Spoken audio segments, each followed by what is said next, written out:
everyone, and welcome back to Sprinkle with Paper. Today I'm going to be sharing 3 fonts that I use all the time in creating cake toppers. I'll show you where you can download each of these fonts for free, and I'll also be sharing tips on how to use them in Cricut Design Space to create the perfect cake topper.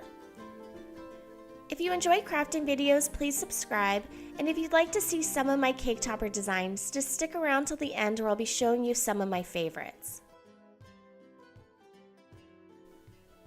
The first font I'll be sharing with you today is Quirky Script.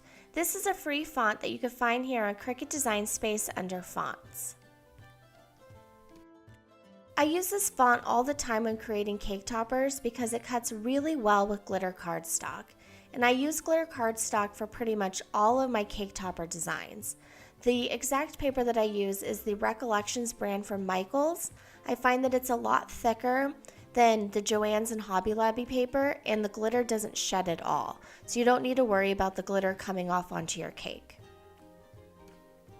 Today I'm going to show you how to make a cake topper using this font, just to kind of show you how easy it is to work with. So what you're going to do is you're going to ungroup your word because you want your cake topper to cut as one single piece. So we need to move these letters and weld them together.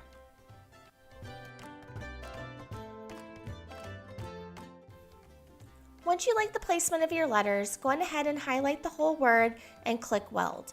I like to weld each of my words separately, and then I'll group them together and weld the whole thing at the very end.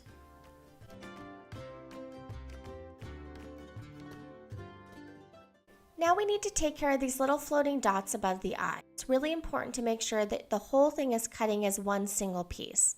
So we need to cut off these little dots and reposition them onto the eyes. So to do this, it's really simple. We'll just go over to Shapes and click on the circle. We'll resize it so it's just a little bit larger than the dot. We'll overlap it onto the dot, and then we'll select the whole thing and click Slice.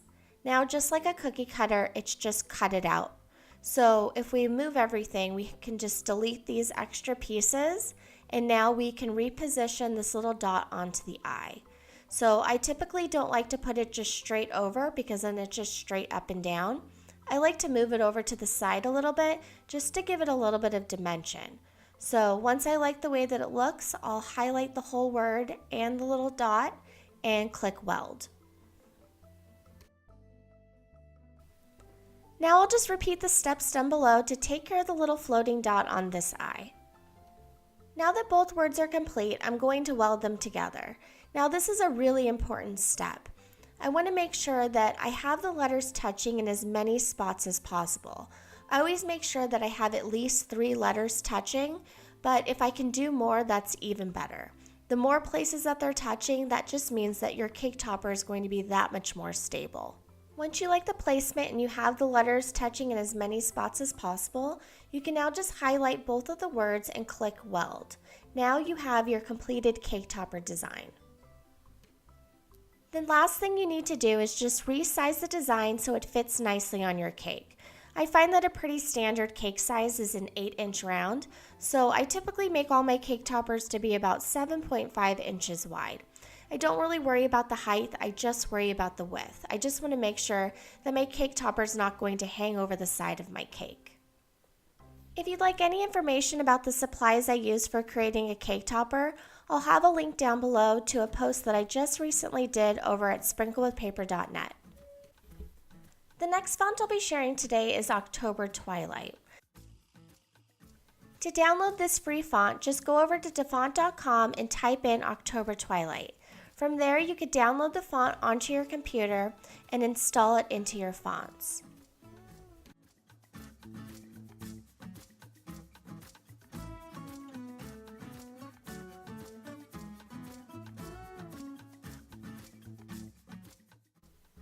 Before going back to Cricut Design Space and using this font, you might need to restart your computer just to make sure that it's been installed properly.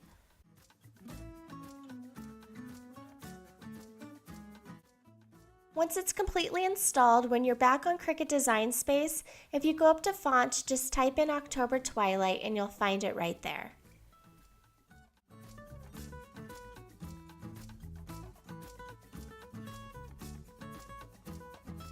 So right now we're going to move each letter so it's not only touching but it's slightly overlapping.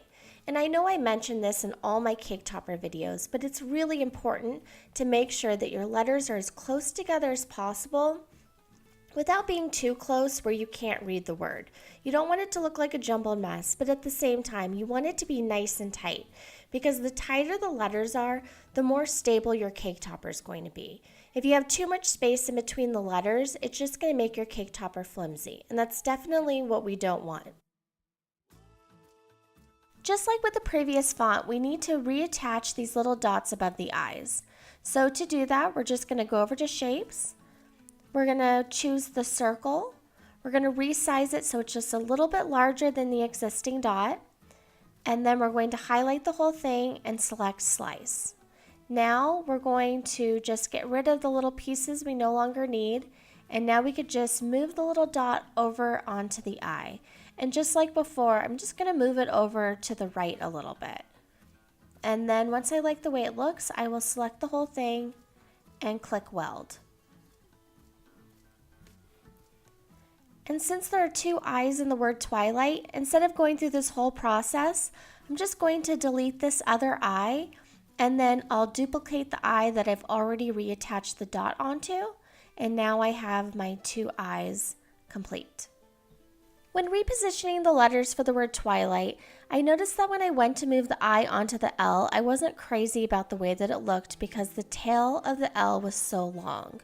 So to fix this, I'm just going to weld together the TWIL of Twilight, and then once that's welded together, I'm just going to shorten this little tail of the L by cutting it off.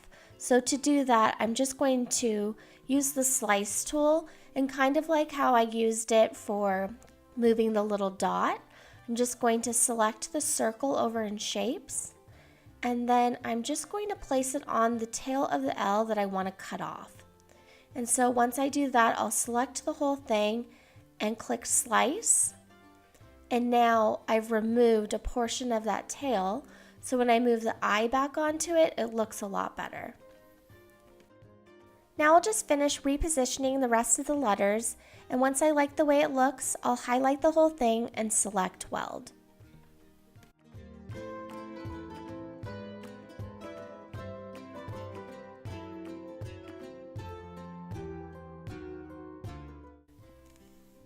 Now, just like before, when I'm ready to attach both of the words, I'm going to make sure that they're touching in as many spots as possible. And since this font is a little bit more of a curvy font, I'm going to also make sure that I keep in mind where I'm going to place my stick. I want to make sure that the stick is touching both the top word and the bottom word. And I always try to make sure that the stick is showing, that as little of the stick is showing as possible.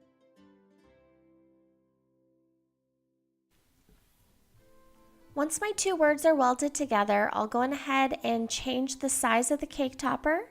Again, I'll be using a width of 7.5, and now my cake topper design is complete. This is the perfect font if you're looking for something a little bit fancier than the previous font I showed you, but you still want to make sure that it's legible and also that it's going to hold up nicely on your cake.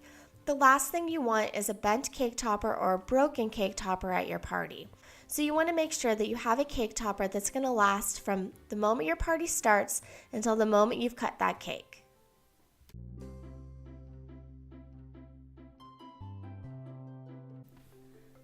The next font I'll be sharing today is the font Blackjack. This is also a free font that you can find over at dafont.com.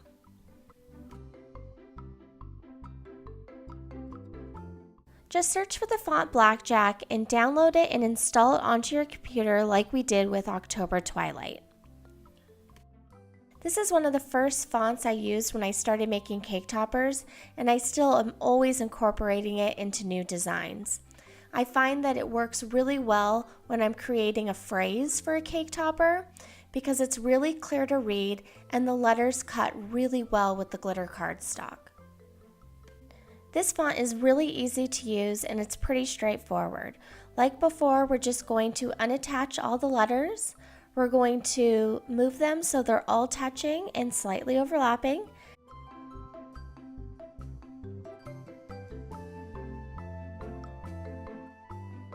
And then we're going to reposition the dot over the I. And since this dot is actually a lot smaller than the J, I'm just going to place it right in the middle instead of off to the side.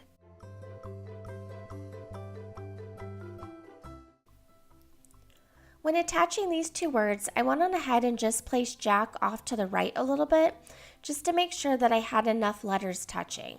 Like I mentioned before, I always make sure that at least 3 of the letters are touching for each word. That way I know that the cake topper is going to be nice and stable. Now I'll just weld the 2 words together, resize the whole thing, and now my design is ready to cut. I hope you found this video helpful. If you have any questions about creating cake toppers, please leave them down below and I'll be sure to answer them as quickly as possible. And now, as promised, here are a few of my favorite cake topper designs.